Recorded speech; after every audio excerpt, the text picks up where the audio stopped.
SIK is finally open. That's right, after what feels like years of construction, Flamingo Land officially opened their new 10 inversion roller coaster to the public this past weekend. So I took a trip up to Yorkshire earlier this week to try it out for myself. But is SIK sick, or does it leave you feeling empty inside? I'm Paul from Loop Theme Park Adventures, and these are my first impressions of SIK at Flamingo Land.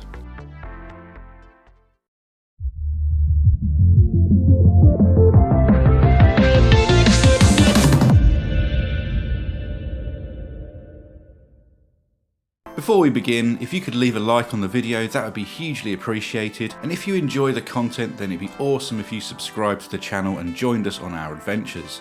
SIK has had an interesting backstory, as the roller coaster hardware was originally purchased by Hopi Hari in Brazil but was never constructed. It was then taken on by Movie Animation Park in Malaysia, where it also lay in pieces before it was eventually purchased and finally constructed by Flamingo Land. So this coaster has already racked up some serious air miles even before being ridden. As many of you will be aware, this model is the Mark II clone of Colossus at Thorpe Park, the 10 inversion Intamin coaster, but with a couple of upgrades. This features the modern Intamin track, a cable lift which powers you to the top of the lift hill far quicker than the chain does, a reprofiled drop, and most importantly of all, lap bars. And the few miles per hour of extra speed combined with having way more freedom really makes a difference. You see, the problem with Colossus has never been its layout. It's been the uncomfortable trains and ear-bashing restraints. SIK is more than just a regurgitation of Colossus, it improves on it in just about every area.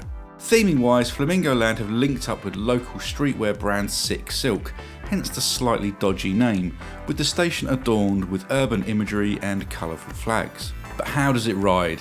For the most part really well. The speed of the lift hill is instantly noticeable, at least after the loud clunk as the train catches onto the lift, and the drop pulls some decent forces at the bottom. The loop is taken with pace before the airtime hill sends you into a misty tunnel. I kind of expected a bit more from this. It's a nice pop of airtime rather than any kind of fierce ejector. The Cobra roll follows, and it's so nice to experience a Cobra without over the shoulder restraints. Having ridden a bunch of aging B&Ms with Cobra rolls out in Florida, it was becoming one of my least favourite coaster elements, but it's pretty good here. Back through the tunnel for another face full of mist and into the double corkscrews, which are taken fairly elegantly before banking round into 4 consecutive heartline rolls. Another element made all the better by having lap bars, with SIK feeling like it's trying to launch you out of the car. You circle the pond before a final heartline roll takes you into the station.